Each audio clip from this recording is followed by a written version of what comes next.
Ja, hi Leute, schön, dass ihr da seid, dass ihr euch das Video anseht. Freut mich natürlich sehr. Ich möchte heute, wie schon angekündigt, über den Stand sprechen und auch über ein bisschen den Wurf. Ja, weil das ist ganz wichtig. Ist klar, ja, ich spiele Dart, da muss man werfen können. Aber der Stand, der ist schon eine Sache, die darf man nie außer Acht lassen.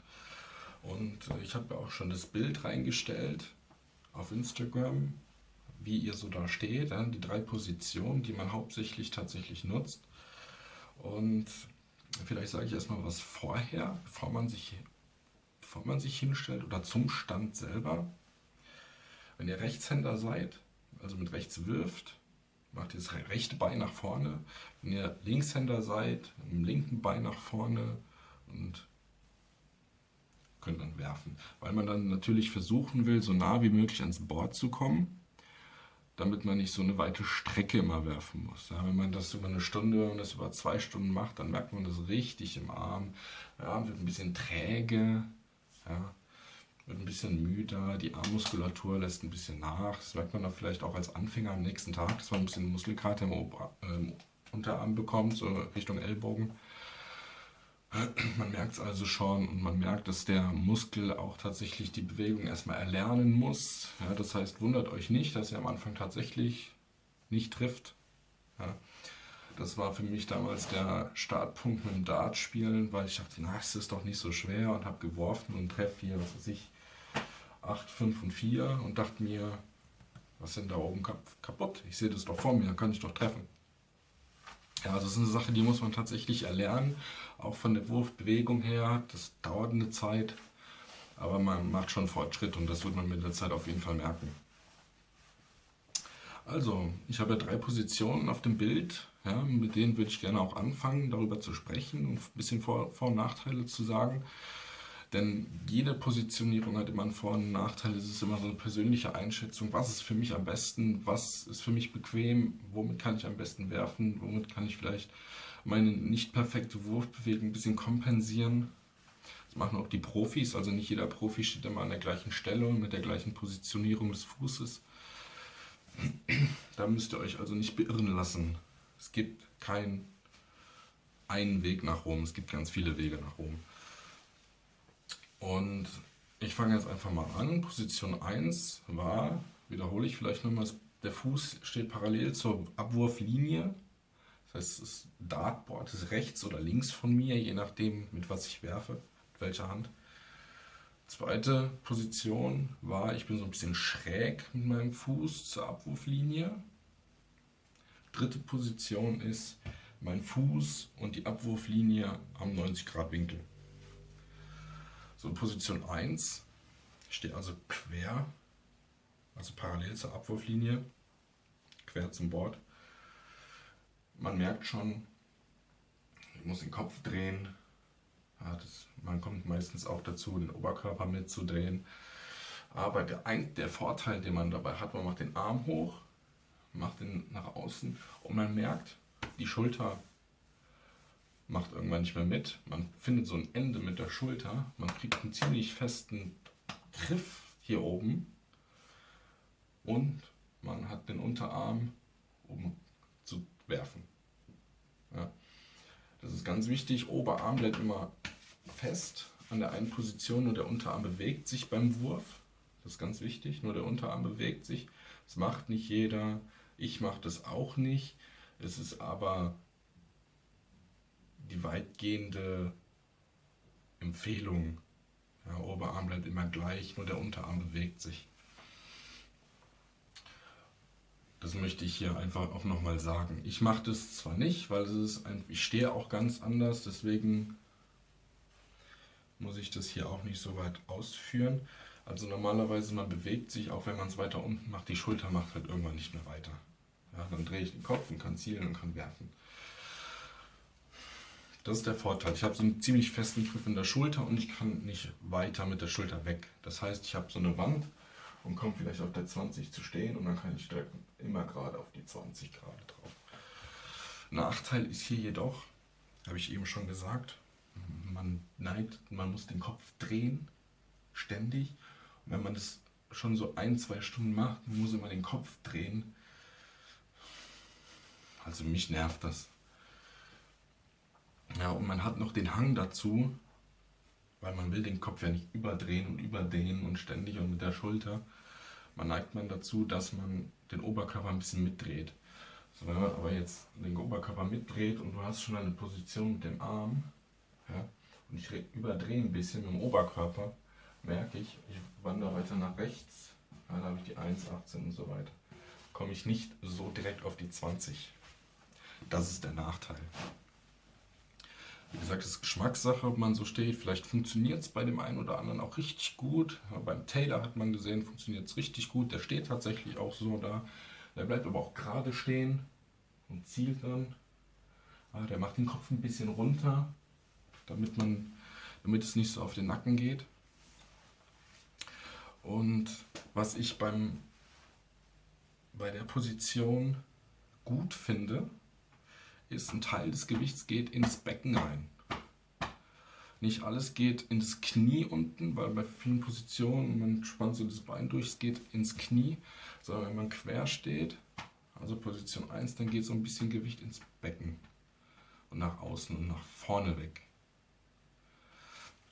Das ist ganz gut, ist halt auch Gewöhnungssache. Wie gesagt, es muss bequem für einen sein, man muss bequem dastehen, weil man muss wirklich seine Konzentration dafür nutzen, zu zielen und zu werfen und nicht dafür, ich muss jetzt richtig stehen. Aber es ist eine wichtige Voraussetzung, dass man richtig steht, fest steht und vor allem auf der richtigen Position. Also Position 2, man steht so ein bisschen quer zur Abwurflinie, hat einen ganz starken Vorteil, nämlich man kann nicht so nach rechts und nach links und nach rechts wippen und auch nicht nach hinten, allerdings nach vorne. Und nach vorne ist immer ein bisschen heikel. Ja? Wenn ich nach vorne bin und ich werfe, dann neige ich dazu, auch mit dem linken Bein, das nach hinten ist, das dann vielleicht auf dem vorderen Fuß, auf den Zehen steht. Ich wippe so ein bisschen. Ja? Und wenn ich werfe, benutze ich dieses Wippen, um der Armbewegung entgegenzuwirken, damit das Gleichgewicht da bleibt. Ja. Als ich das gespielt habe, also ich bin von Position 1 bis Position 3 gewandert, ich habe auch mit 1 angefangen und mittlerweile spiele ich auf Position 3. Als ich auf Position 2 dann gespielt habe, habe ich gemerkt, wenn ich werfe, habe ich eine Position, da raste ich den Arm ein. Da bleibe ich komplett stehen und kann werfen. Das ist eine Möglichkeit an dieser Stelle, konstanter zu werfen. Dass ich nicht zu viel wippe und merke, ich werfe gleich, also ich nehme jetzt mal die Voraussetzung, ich werfe immer mit dem gleichen Wurf, exakt gleicher Wurf, aber wenn ich wippe und ich werfe, wenn ich nach vorne gehe, landet der Dart höher, wenn ich nach hinten gehe, landet der Dart tiefer. Das heißt, wenn ihr diese Position habt, in denen ihr wirklich mal einmal feststeht und dann wieder wirft, dann habt ihr auch die Möglichkeit, immer an die gleichen Stellen zu kommen. Nur gleiche Stelle heißt quasi, die Streuung ist sehr klein. Nun, jetzt habt ihr natürlich beim Steel Dart jetzt die Möglichkeit, wenn ihr immer an der gleichen Stelle seid, habt ihr die Gefahr des Bouncers, ja? Ihr seid an der gleichen Stelle, vielleicht minimal nebendran, aber ihr habt die Möglichkeit, wenn das Board gut ist, bleiben die alle stecken. Wenn es schlecht ist, habt ihr einmal einen, der da rausfliegt für den anderen. Also das ist schon gut, das ist ein Tipp an dieser Stelle für Position 2. Für Position 3, die spiele ich. Das heißt, mein Fuß ist zur Abwurflinie im 90-Grad-Winkel. Der Vorteil hier dran ist, ich habe eine natürliche Haltung. Ja, ich kann komplett nach vorne gucken. Ich muss den Arm nicht drehen, ich muss den Kopf nicht drehen, ich muss den Oberkörper nicht drehen. Außer ich will auf eine andere Zahl. Oder gibt es noch eine andere Möglichkeit. Aber meine Haltung ist natürlich und ich kann nach vorne und dann kann ich einfach nur werfen. Ja? Meine Möglichkeit, wie ich versucht habe, dann meinen Standpunkt anzupassen an der Abwurflinie, war lockerer Arm und werfen und gucken, wenn ich eine ganz natürliche Armbewegung mache. Ganz natürlich, wo landet denn mein Dart? Ich ziele nicht, ich werfe einfach nur, ganz natürlich. Wo landet mein Dart? Und merke, okay, ich habe einen Linksdrall. Ich werfe also ein bisschen nach links und dann muss man anfangen, Also ich analysiere meinen Wurf, meinen lockeren Wurf. Und dann muss man natürlich versuchen, dem entgegenzuwirken. Und dann muss man analysieren. Ich stelle mich hin, lehne mich ja nach vorne und merke, wenn wir nach vorne lehnen, gehe ich schon nach rechts, weil wenn ich normal stehe, ist mein Schwerpunkt in der Mitte des Körpers. Wenn ich aber ja mein Gewicht aufs rechte Bein verlagere, merke ich, ich gehe nach rechts weg. Und das gleiche passiert auch, wenn ich mein rechtes Bein vorne habe. Wenn ich das Gewicht auf mein rechtes Bein verlagere, geht auch meine Position nach rechts weg. Das heißt, ich habe damit schon eine kleine Kompensation für meine Wurfbewegung. Und das ist dann einfach nur noch ein Anpassungsprozess, den ihr tatsächlich für euch selber finden müsst. So, wenn ihr das habt, das funktioniert mit Position 1, Position 2, Position 3, ihr braucht euren festen Punkt. Den müsst ihr finden. Dazu gehört es ein bisschen Analysetraining, lockeren Wurf. Natürlich ein bisschen zielen sollte man natürlich, man will ja das Board treffen, man will ja irgendwie korrigieren können und so weiter. Aber wichtig ist, dass ihr immer einen lockeren Wurf habt. Der lockere Wurf, wenn ihr ein bisschen verkrampft seid, dann lasst ihr früher den Dart los, dann seid ihr vielleicht mal zu schnell und zu hektisch und das vergrößert wieder eure Streuung. Das ist nicht so gut. Das wollt ihr ja gerade vermeiden. Also ihr sucht euch einen Punkt. Von mir aus fangt ihr direkt gerade vom Board an und wirft locker. Locker auf das Board und guckt dann, wo landen 90% meiner Darts. Sind die vielleicht gerade, sind die zu tief, sind die zu weit links oder rechts oder zu hoch? Muss ich vielleicht noch leichter werfen? Das ist dann Analyse. Die kann jeder machen. Und da empfehle ich euch, macht das alleine. Und lasst euch von anderen da nicht reinreden. Wenn ihr das ausprobiert und jemand sagt, probier es doch mal so oder so oder so oder so, lasst es. Es ist euer Gefühl, ihr müsst euch damit gut fühlen. Ihr braucht später diese vertraute Position, wo ihr euch sicher fühlt und wo ihr euch nur noch darauf konzentrieren könnt, zu treffen, zu zielen und den korrekten Wurf auszuführen. Das als Tipp. So. Also den Standpunkt habt ihr dann gefunden. Das dauert. Ihr braucht nicht meinen, das habt ihr in 5 Minuten gefunden. Das dauert. Denn manche Spieler haben auch 1 oder 2. Ja, vielleicht auch benutzen ab und zu mal 2 verschiedene Positionen, wie die den Fuß halten, entweder ein bisschen quer oder gerade oder parallel zur Abwurflinie. Das passiert. Das ist auch gut, wenn man sowas hat. Das gibt so ein bisschen Reserve. Das ist nicht nur Reserve in Bezug zu, anstatt die 20 zu treffen, treffe ich die 19, sondern es gibt auch die Möglichkeit, stellt euch vor, ihr habt mit 2 Darts, das sind jetzt nicht meine, ihr habt mit 2 Darts hier die Seite voll, auf der 20, ja, da ist noch der Spitzen drauf. Ihr habt hier zu, ja, und ihr habt schon in links 3 und seht, ihr habt schon links die Triple 20 voll, dann ist es sinnvoll, ein Stück nach rechts zu gehen. Es ist sinnvoll, ein Stück nach rechts zu gehen. Es ist vor allem sinnvoll, einen Schritt zurück zu machen und sich neu zu positionieren in diesem Moment. Vor allem beim dritten Dart. Wenn der dritte Dart wirklich wichtig ist, kann ich euch das nur empfehlen. Macht einen Schritt zurück, stellt euch neu hin. Ja. Geht einen Schritt zurück, positioniert euch neu, zielt neu an. Auch ein Tipp, einmal den Arm völlig ausstrecken, ohne zu werfen, einen Probewurf machen. Gerade für Anfänger. Ja. Und dann werfen. Und wenn ihr dann gerade wirft, ist vielleicht nicht sofort die Triple 20 für die 180 jetzt, aber ihr habt auf jeden Fall eine 20 dran. Ob der jetzt in die 1 noch fliegt oder in die 20, wenn der in dem Umkreis ist das schon verdammt gut. Das müsst ihr euch klar machen. Auch wenn die ersten 2 jetzt nicht hier sind, sondern drüber oder so geteilt oder wie auch immer. Die Richtung ist am Anfang sehr entscheidend. Die Kraft noch nicht und das Feingefühl nicht, aber die Richtung ist am Anfang richtig wichtig.